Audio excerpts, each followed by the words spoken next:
Hello everyone, and today we're going to be changing out our factory radio for our Nissan Altima to this beautiful 9-inch touchscreen, which is going to be an awesome upgrade. So let's get started. And the first thing we're going to do is just go ahead and pop the hood.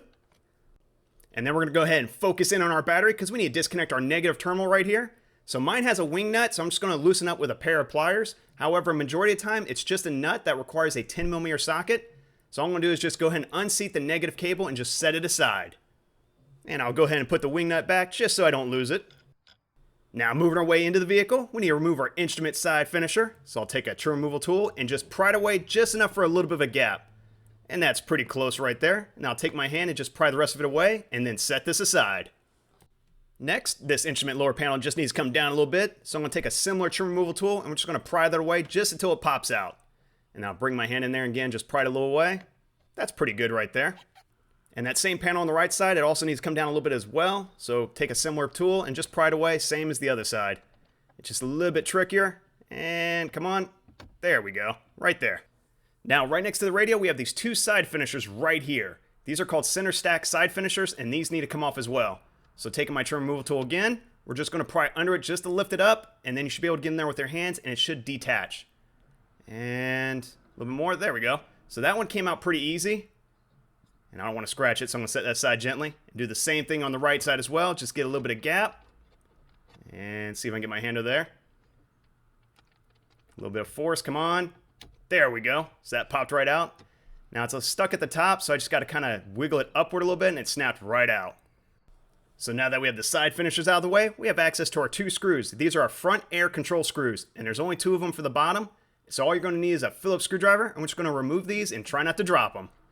So let's see if I can get one on the left side here. And get my finger in there. And there's one. And then we'll go on the right side, do the same thing. And come on. And there's two right there. So now we can remove our front air control. And this just pops right out, so just give it a little bit of pull. And that popped right out gently, perfect. And we're going to set it down just for now so we have access to the harness. And all it is one plug right there.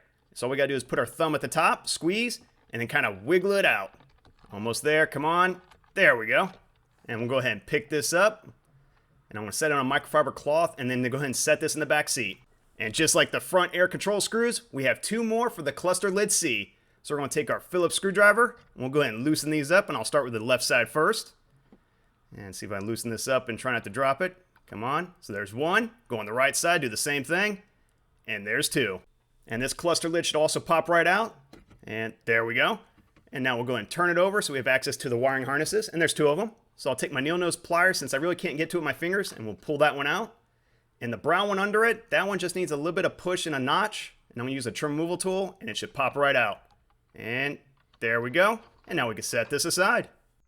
So now that we have those two pieces out of the way, we can remove our audio unit screws. And there's four of them. So we're going to do the same thing with a Phillips screwdriver. Try to remove them without dropping it. And okay, so that one I need a magnet for. And there we go. So there's two. And there's three. And last one, number 4. And similar to our other steps, all we got to do is give this a little pull and it should pop right out. And come on, there we go. And I'm going to go ahead and face it downward so I can remove our 4 wiring harnesses. So there's 1. And let's see, get 2. And number 3, come on. There's 3. And number 4. There we go. And we'll go ahead and pick this up and I'll also throw that aside as well. So now we can start unpacking our new radio and look at that touchscreen. That thing looks awesome and look how thin it is. And look at this frame, it's also shiny. This thing is going to look very factory. I'm loving this already. So now we'll go ahead and do the pleasure of taking off the front liner. And we'll go ahead and set it right on that frame. And I have 2 brackets that it came with as well as a screwdriver and a pack of screws. So now we need to install the brackets to that front frame. And some of these screws are pretty tough to install, but don't worry, just give it a little bit of finesse and they will work their way in. But once you have all 8 in there, it should look really good. So let's go and flip it over, take a look, and look at that. That thing looks awesome. I love how this is turning out already. And we're about at the halfway point, so now we can start wiring everything up. And we're going to start with the RCA auxiliary inputs. So we have a red and a white, and you just want to go ahead and match them up with the labels as well. So this is going to say auxiliary left in, and the other side is going to say something similar, auxiliary in. And you just match up the colors, white with white, and red with red. Next, we'll go ahead and connect our CAN bus module. And on this big wiring harness, you're going to see a connection for it. And it's going to be this white one right here. All I have to do is just plug it right in. Very nice. And next we'll go ahead and connect our reverse camera input. So yellow to yellow, that one was pretty easy. Then we'll do our GPS antenna, and there should be a connection sticking right out. And we'll go ahead and screw that one down.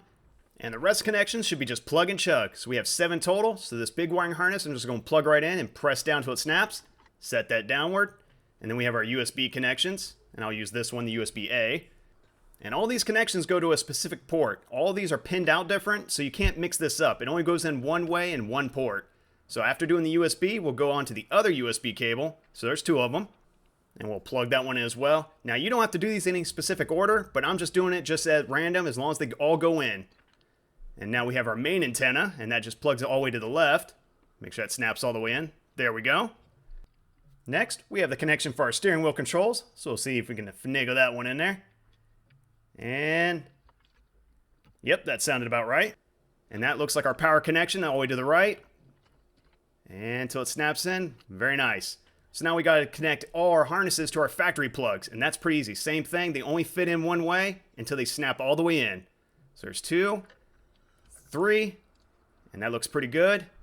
And number 4 is right here on the back. Very nice. Now these 2 big plugs right here, they're not used at all. These are known as standby plugs, so these just set aside. You don't do anything with them. So now we have our USB cables, and I'm going to go ahead and feed them right down there. There's a little hole right there, and I'm going to feed them down there just to keep them aside. I'm not even really going to use them because this radio has wireless Apple Carplay, so the USB cables really won't be used at all. And now we'll go ahead and mount our GPS antenna so that it has an adhesive backing, so we'll go ahead and take that liner off. And we're going to go ahead and stick it right here, right behind the radio, because there's plenty of room now since this new radio is pretty thin. And that went on pretty easy. Let's take a closer look. That looks perfect. So now here comes the cool part. Let me go ahead and pick up this radio and try not to scratch it. And look at this thing. So now we just pop it right into place. I'm going to try to do this one-handed since I'm holding the camera, so bear with me. So we can see we can get one snap in. All right, there's one. We'll go to the other side, do the same thing. Beautiful. And that looks pretty sturdy, so we're off to a good start. And now we can start reinstalling all of our other items. So we'll start with our cluster C lid. Same thing, we'll go ahead and plug in our harnesses, snap it in, do a little push. Do the same thing with the front air control. Plug in our harness, and that snapped right in. And we're going to go ahead and start with the bottom, and then go ahead and lift it upward in the front. And everything should line right up. And there we go. That looks really good. This is going to be awesome. And now we can secure everything back in place using those same 4 screws for the cluster lid and our front air control. And it doesn't matter what order you go in as long as they're all in. So there's 3 and 4. And doing a quick check, make sure everything's solid. Oh yeah, that feels pretty sturdy. It looks like we can keep moving forward. So now we can go ahead and install our center stack side finishers. Say that 5 times fast. And all you have to do is just push it right in. Make sure everything lines right up and give it a nice little push. And so there's one side, and we'll get the next one. And I always start from the top and then work my way down. And there we go. There's 2. It looks like these went in pretty easy. And keeping the ball rolling, let's go and reseat our instrument lower panel. And same thing, should snap right in. Do the same thing with the instrument side finisher. Beautiful. And now we can reconnect our ground cable. So I'm going to go ahead and put it right back on that stud and use my wing nut and just go ahead and tighten it up. For you, it might be a 10mm socket. So now we'll turn on the vehicle and see what we got. Oh man, this looks a lot better. This looks awesome. So now we need to go ahead and set up the CAN bus. So we'll go to settings, click on factory, type in the password 3368, and then hit confirm. And then we'll click on car model, and it should say RZC. And then we'll scroll down to where it says Nissan, and then have all, and then all again, and then go back out, hit home, and then we'll go ahead and test out all of our functions of our steering wheel. So I'll go and check the volume first, go up. All right, that's a good sign. Go down. Okay, so far so good. And let's go ahead and click on the phone button. And that came right up. That looks awesome already. This is a great start. Hit the voice button. And look at that. That all works beautifully. Overall, I think this project went very smoothly. I hope you loved it. If you did, please like and subscribe.